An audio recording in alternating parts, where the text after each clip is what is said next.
Chairman Pakistan Peoples Party Bilawal Bhutto Zardari ने कई मुल्कों के बाद ईरान पर इसराइली जारहियत के सिलसिले को रोकना पाकिस्तान की सलामती के लिए ज़रूरी करार दे दिया है।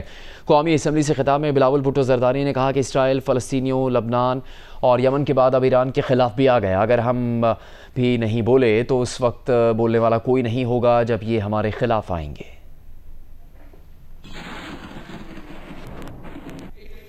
The United States conducted a more expansive attack on Iran's nuclear sites, and the Israeli government is forcing the United States public into a war that the people of the United States do not support, once again based on a lie. The same lie that was peddled before the American public before the Iraq war in 2003, today it is claimed that Iran is the one with weapons of mass destruction.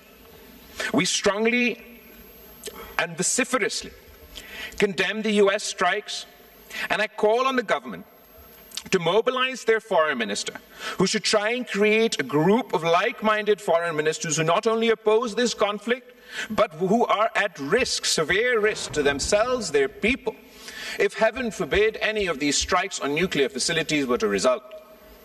This time first they came for the Palestinians, but the world did not speak out because they weren't Palestinian.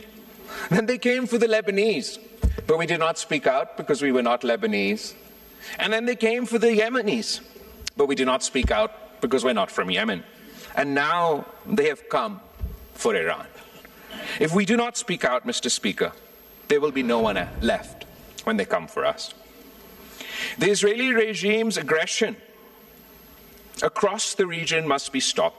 Janaab Speaker, हमारे खिते में भी एक Netanyahu का सस्ती copy है, और मैं फख्र से कह सकता हूं कि हमने इस सस्ती कॉपी को जंग के मैदान में हरवा दिया, सफारतकारी के मैदान में हरवा दिया और बयानिया के मैदान में हरवा दिया।